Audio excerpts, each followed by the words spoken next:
श्री स्वामी समर्थ. नमस्कार. मी नंदिनी माझ्या यूट्यूब चॅनलवर तुमचं खूप मनापासून स्वागत करत आहे. तुमच्या मनातील सर्व चांगल्या इच्छा स्वामी महाराज पूर्ण करो ही स्वामींच्या चरणी प्रार्थना करते आणि आजच्या नवीन व्हिडिओला सुरुवात करते. तर उद्या वार आहे शुक्रवार आणि दिनांक आहे 1 नोव्हेंबर 2024. तर या दिवशी आलेली आहे लक्ष्मीपूजन. यालाच दिवाळी असं म्हटलं जातं. तर दिवाळी हा सण अंधारावर प्रकाशाचा विजय या किंवा वाईटावर चांगल्याची मात असाही म्हणून ओळखला जातो. धार्मिक कथानुसार दिवाळीच्या दिवशी प्रभू राम हे अयोध्यामध्ये परत आले होते. रावणाचा वध करून ते अयोध्या नगरीमध्ये आल्यानंतर ती नगरी पूर्ण दिव्याने लख्ख करून उजळली होती. वाईटावर चांगल्याची मात. त्याचबरोबर तर या दिवशी माता लक्ष्मी ही पृथ्वी तलावरती भ्रमण करत असते. तर या भ्रमण काळामध्ये जेव्हा माता लक्ष्मी भरभरून धन संपत्ती प्रदान करत असते त्यावेळेस लक्ष्मीपूजन हे प्रत्येकाच्या घरामध्ये होत असते. तर पहा, माता लक्ष्मी ही तिची सेवा आणि उपाय करणाऱ्यांवरती धनवर्षावही करत असते. आपल्या घरातील दारिद्र्य, दुःख, संकट, अडचणी दूर करण्यासाठी माता लक्ष्मीला प्रसन्न करून घेण्यासाठी हा खूप महत्त्वाचा दिवस मानला जातो. आपल्या घरामध्ये धनसंपत्ती यावी, ती अशीच वाढत राहावी आणि धनाचा अधिपती कुबेर देव यांची पूजा या दिवशी केली जाते. त्याचबरोबर माता लक्ष्मीची पूजा या दिवशी केली जाते. दरवर्षी अश्विन महिन्यातील अमावस्येला आपण घरामध्ये लक्ष्मीपूजन हे करत असतो. आणि पहा, बरेच जण या दिवाळीच्या दिवशी पवित्र गंगेमध्ये जाऊन स्नान करत असतात. पहा, प्रत्येकालाच दिवाळीच्या दिवशी पवित्र गंगेमध्ये जाऊन स्नान करणं शक्य होत नाही. तर त्यांनी हा एक उपाय जो मी सांगणार आहे तर तो करायचा आहे.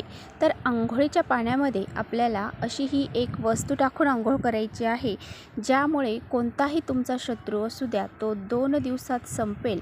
त्याचबरोबर तुमच्या समोर तो गुडघे टेकवेल इतका हा अत्यंत प्रभावशाली उपाय आहे. त्याचबरोबर तुमच्या घरामध्ये तुमच्यामध्ये जी काही नकारात्मकता आहे, वाईट शक्ती आहे किंवा कोणाची नजरबाधा तुम्हाला लागलेली आहे तर ती संपूर्णपणे नष्ट होऊन तुमची खूप सारी प्रगती होईल. असा हा अत्यंत प्रभावशाली उपाय आजच्या व्हिडिओमध्ये मी तुम्हाला सांगणार आहे. त्यामुळे तुम्ही कुठे व्हिडिओ स्किप न करता शेवटपर्यंत नक्की बघा, जेणेकरून तुमच्यापर्यंत योग्य ती माहिती पोहोचेल. आपल्या चॅनलवर जर नवीन असाल तर चॅनलला सबस्क्राईब करा आणि असेच नवनवीन व्हिडिओ पाहण्यासाठी बेल आयकॉनलाही प्रेस करा, म्हणजे मी जेव्हा कधी नवीन व्हिडिओ अपलोड करेन त्याचं नोटिफिकेशन सर्वात अगोदर तुम्हाला भेटेल आणि तुम्ही एकही व्हिडिओ मिस करणार नाही. त्याचबरोबर कमेंट्समध्ये जय माता लक्ष्मी लिहायला देखील विसरू नका आणि व्हिडिओ तुम्हाला हेल्पफुल वाटत असेल तर आपल्या मित्रपरिवारांसोबत शेअर देखील करा.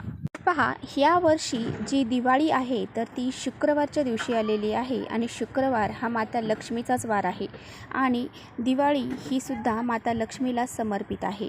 त्यामुळे या दिवशी या उपाय करण्याला अतिशय महत्त्व दिलं जातं. त्यामुळे प्रत्येकाने हा उपाय अगदी लहान मुलांपासून ते मोठ्यांपर्यंत सर्वांनी करायचा आहे.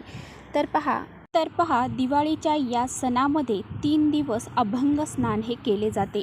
पहिले स्नान जे आहे तर ते नरक चतुर्दशीला केले जाते. दुसरे अभंग स्नान जे आहे तर ते दिवाळीच्या दिवशी केले जाते आणि तिसरे अभंग स्नान जे आहे तर ते पाडवा बलिप्रतिपदा म्हणून या पाडव्याला ओळखलं जातं. हे 3 महत्त्वाचे दिवस जे आहेत तर ते अभंग स्नानासाठी खूप महत्त्वाचे मानले जातात. तर पहा, दिवाळीच्या दिवशी सकाळी लवकर उठायचं आहे. अगदी ब्रह्ममुहूर्तावर तुम्हाला हे स्नान करायचं आहे. तर ही स्नान करत असताना तुम्हाला ही एक वस्तू जी आहे तर ती अंघोळीच्या पाण्यात टाकून आंघोळ करायची आहे. तर पहा, ही वस्तू टाकल्यामुळे आपल्याला आपल्या ज्या काही प्रत्येक कामामध्ये यश जे आहे तर ते आपल्याला प्राप्त होते. त्याचबरोबर कितीही कष्ट मेहनत केली तरीसुद्धा आपल्याला अयोग्य तो मोबदला प्राप्त होत नाही किंवा योग्य तो पैसा आपल्याला मिळत नाही. तर हा पैसा जरी आपल्या घरामध्ये आला तरी तो टिकून राहत नाही किंवा तो कोणत्या ना कोणत्या मार्गाने घरातून बाहेर निघून जातो. म्हणजे लक्ष्मी तर आपल्यावर प्रसन्न आहे परंतु ती घरामध्ये स्थिर राहत नाही. तर पहा, प्रत्येक गोष्टीमध्ये हा उपाय जो आहे तर तो अतिशय प्रभावशाली आहे. फक्त धनासंबंधितच नाही तर तुमच्या कुंडलीतील ग्रहदोष दूर करण्यासाठी सुद्धा हा उपाय जो आहे तर तो अतिशय महत्त्वाचा मानला जातो. आपल्या घरामध्ये माता लक्ष्मीने प्रवेश करावा, ती स्थिर स्वरूपात राहावी असं प्रत्येकाला वाटत असतं. आपल्या घरामध्ये धन, पैसा हा अतिशय महत्त्वाचा आहे. आपल्या भौतिक गरजा ह्या पैशानेच पूर्ण होत असतात. पहा, हा उपाय तुम्ही एकदा करून पहा. हा उपाय जर तुम्ही केला तर तुमचा काही वेळातच तुम्हाला या उपायाचा फरक हा जाणवेल. तसेच आपल्या आजूबाजूला अगदी जळाऊ प्रवृत्तीचे लोक राहत असतात. म्हणजे ते तुमचे शत्रू असतील किंवा मित्राच्या रूपामध्ये शत्रू असू शकतो. अशा लोकांची वाईट नजर जी आहे तर ती आपल्याला लागत असते आणि ही वाईट नजर जर आपल्याला लागली तर आपल्याला काही ना काही दोष हे लागत असतात आणि त्यामुळे आपली प्रगती ही कुठेतरी थांबली जाते. त्यामुळे असे हे जळाऊ प्रवृत्तीचे जे लोक आहेत, जे तुमचे शत्रू आहेत, तर त्यांचा देखील नाश होईल असा हा अत्यंत प्रभावशाली उपाय आहे. तर पहा, तुम्हाला उद्या सकाळी 5:30 वाजल्यापासून ते 7 वाजेपर्यंत हे स्नान करायचं आहे. उठल्यानंतर सर्वात अगोदर तुम्हाला सकाळी ओम नमो भगवते वासुदेवाय नमः या मंत्राचा जप करायचा आहे. अंघोळीचं पाणी काढायचं आहे. अंघोळीचं पाणी घेताना तुम्हाला जास्त कडक घ्यायचं नाही आहे, नॉर्मल म्हणजे तुम्हाला कोमट पाणी घ्यायचं आहे.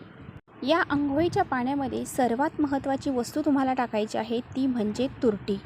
तुरटी हे नकारात्मकता, वाईट शक्ती दूर करण्याचं काम करते. त्यामुळे तुम्हाला एक तुरटीचा खडा अंघोळीच्या पाण्यामध्ये टाकायचा आहे. त्या पद्धतीने तुरटी जर गढूळ पाण्यामध्ये टाकली तर ते पाणी साफ होते. तसेच ही तुरटी जर आपण अंघोळीच्या पाण्यामध्ये टाकले तर आपलं मन, शरीर हे शुद्ध होऊन जाते. तसेच सर्वात महत्त्वाची वस्तू आहे ती म्हणजे खडे मीठ. तर खडे मीठ देखील तुम्हाला चिमूटभर अंघोळीच्या पाण्यामध्ये टाकायचं आहे. मीठ हे लक्ष्मीकारक मानलं जातं आणि मीठ अंघोळीच्या पाण्यात टाकल्याने नकारात्मक ऊर्जा ही नष्ट होऊन जाते. त्यानंतर अजून एक वस्तू तुम्हाला टाकायची आहे ती म्हणजे लिंबू. तर एक लिंबू घ्यायचं, त्याचं ते कापायचं, थोडंसे 1-2 थेंब त्याचे तुम्हाला अंघोळीच्या पाण्यामध्ये टाकायचे आहेत. अंघोळीच्या पाण्यामध्ये जर अमावस्येच्या दिवशी आपण लिंबाचे 1-2 थेंब टाकले तर आपल्याला जर कुणी नजरबाधा केलेली असेल किंवा वाईट शक्ती आपल्याला लागलेली असेल तर ती संपूर्णपणे नष्ट होऊन जाते किंवा तुम्हाला शत्रू त्रास असेल तर तो सुद्धा दूर होऊन जातो. इडापिडा, कर्णीबाधा यासारखे दोष देखील दूर होऊन जातात. त्यानंतर तुम्हाला सर्वात महत्त्वाची वस्तू टाकायची आहे ती म्हणजे गंगाजल. तर आपण पवित्र गंगेमध्ये जाऊन स्नान करू शकत नाही, त्यामुळे गंगाजल जर तुमच्याकडे असेल तर ते तुम्हाला टाकायचं आहे. गंगाजल जर तुमच्याकडे नसेल तर तुम्ही याऐवजी गुलाबजल टाकू शकता किंवा गोमित्र देखील थोडंसं टाकू शकता. तसेच धनप्राप्तीसाठी, लक्ष्मी प्राप्तीसाठी आपल्याला अंघोळीच्या पाण्यामध्ये 2 हिरवी वेलची जी आहे तर ती टाकायची आहे. हिरवी वेलची टाकताना तुम्ही तोडून टाकू शकता किंवा तशीही टाकू शकता. हिरवी वेलची अंघोळीच्या पाण्यात टाकल्याने माता लक्ष्मी आपल्यावरती प्रसन्न होते आणि आपल्यावरती धनवर्षाव करत असते. हे अंघोळ करत असताना तुम्हाला ओम नमो भगवते वासुदेवाय नमः या मंत्राचा जप करत अंघोळ करायची आहे.